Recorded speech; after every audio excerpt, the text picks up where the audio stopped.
қазір қандай сабақ болғалы отыр? Әдебиетті оқу. Өте жақсы. Балалар көрдіңдер ме?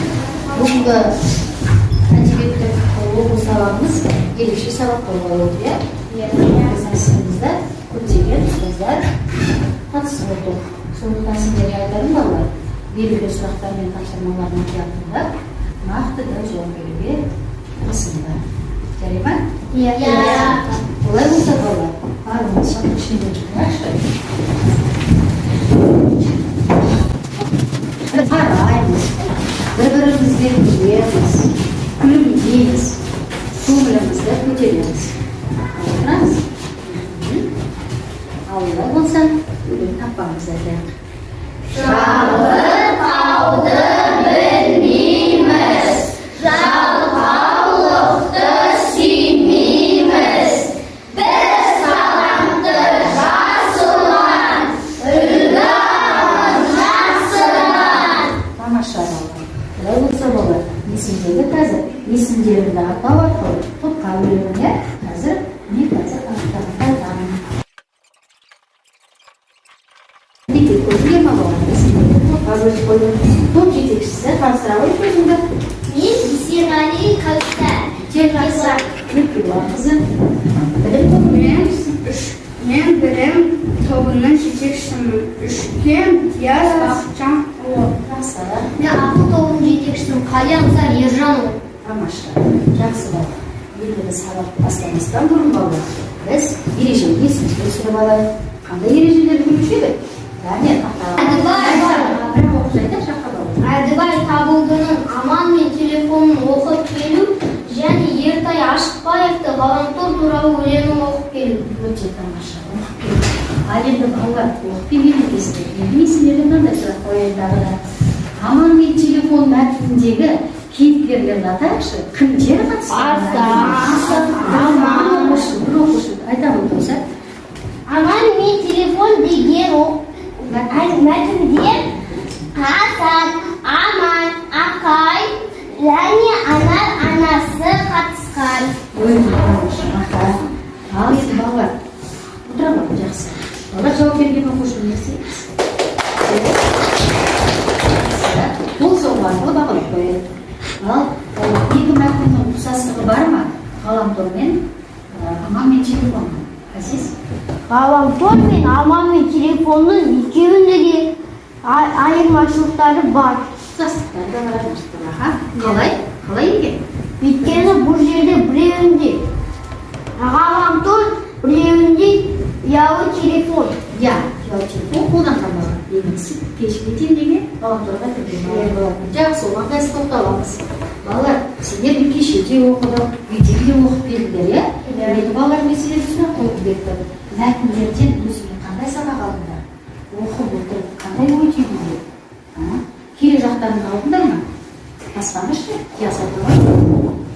Мен сабағымды жақсы оқып және телефон ғаламторларға көп көңілімді аудармай, анамды, әкемді, ағамды тыңдап жүретін сабақ алдым. Өте тамаша. Енді оқулықтарына қарап былай деймін. Мәтіннің соңғы азат жолын тауып, оны түсіндіріп көріңдерші дейді. Қандай азат жолын ашып жіберейік. Мен бақытсыздық әкеледі. Келеді дейді. Ал сол жерде қалай түсінеміз балалар? Бізге не керекті? Қалай түсінеміз? Қазір? Бұл жақта әдепсіз, намыссыз бала әке шешесін ренжітіп және де өзі айтқан тілін алмай өзіне бақытсыздық әкеледі. İşte дейін, неге отырады дейді, телефонда отырады, үлкен айтқан аналарының тыңдаған жуатын. Жақсы, келесі тапсырма. Енді балалар, сендерге осы топ бойынша мынандай тапсырма берген болатын. Ұялы телефонның пайдасы мен зияны. Бірінші топ, ұялы телефонның зиянын айтып беріңдер деген. Екінші топ, ұялы телефонның пайдасын. Үшінші топ, қорытынды пікір. Ал, қатысамыз болады, алмандар, қысылмандар, ойландар, әйелдер. Ал, қойса да айтады. Ұялы телефонның зияны көп, дәлелдер. Оқу үлгерімі төмен, кейде көзі ауырады, оқуға зауқы жоқ болады. Жақсы, жарайды. Сенің өзің ой пікіріңе.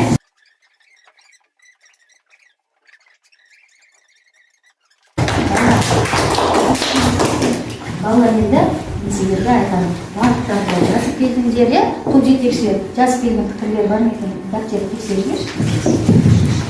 Жаз.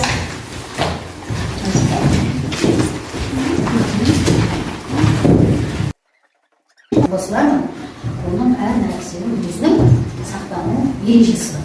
Соны қолдана отырып біз пайдалансақ, қалай болады? Өте жарайды. Солай болса болады. Қазір оның сәндер, үйретсін айтыңдар, сұрақтарға жауап беріңдер, оқытыңдар, шашақтауға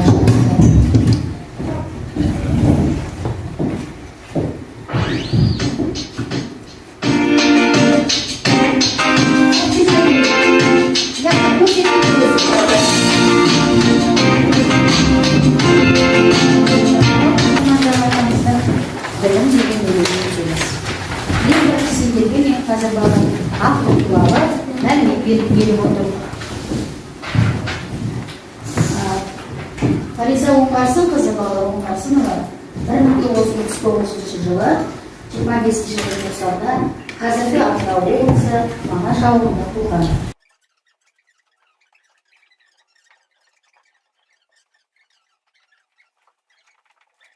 Фариза Оңғарсынова. Білім керек бәріне. Корабльді басқарып, көк жүзіне самғасам. Қандай екен? Білім керек бәріне. Ал өлеңнің авторы кім екен? Фариза Оңғарсынова. Тамаша. Енді бала жаз өлеңді тыңдады. Не туралы жазылған деп ойлайсыңдар? Білім туралы жазылған екен аға. Ағы не айтуға болады? Мына жерде қараңыз ғой. Өлеңге көшіріңіз. Корабльді басқарып дейді. Көк жүзіне самғасам. Корабльді басқару үшін бала. Өте ғажап үйлер салу үшін, дәрі ойлап табу үшін, бұлардың бәріне не керек? Білім Білім керек, оқу керек. Білімді болмайынша біз ешқандай нәтижеге, жақсы жолға жете алмаймыз. Сондықтан біз не істеуіміз керек бала? Көп оқуымыз керек, көп ізденуіміз керек. Біздің сыныпта жалпы оқушы жоқ. Барлығы солай оқымайды. Оқушы жоқ. Барлығы біздің сыныпта өте тамаша оқиды. Барлығы білімді болғысы келеді. Олай болса болар, оқулығымыз ашық, біз енді тыңдадық, тақырыптан оқыдық, өзіміз оқып, жұмыс жасап, кішкене ғана көздерін жүгіртіп өтіңдер, содан кейін шынжыран сағаты оқыған себебі.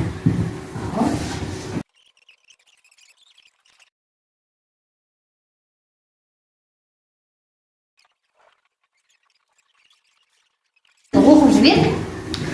Білімі күшті бірді жығады, білімі күшті мыңды жығады. Жақсы, дұрыс айтады ма? Жақсы. Білімі күшті. Білегі күшті. Бірді жығады екен, білімі күшті мыңды жығады. Жақсы, білім туралы мақалды қазағымыз болғандықтан.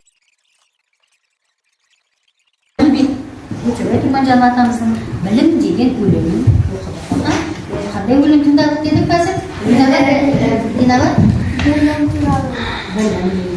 Өлеңнің авторы кім екен? Тұрманжан. Ал не туралы жазылған екен өлеңде де? Ғазиз? Білім туралы жазылған. Мына жерге қараңдаршы балалар. Білімді неге теңейді? Байлыққа. Жақсы. Ол тимейді, ұрылар да тимейді, жатып ішер жан бастап, жалғауды ол сүймейді. Енді мен өз сөзіммен әңгіме айтып көрсетсем, кім бір-екі оқығаннан, мақтадан, тыңдағаннан жаттап алды. Өте зерек оқушы екен, иә Кәусар? Өте жақсы. Кімнің айтқысы келеді? Ансар айтады. Сізде көтеріп отыр екен, әңгімемен айтайын. Байлық бар. Оған еш жамандық та, еш байлық та жетпейді. Білім болса байлық та болады. Аға,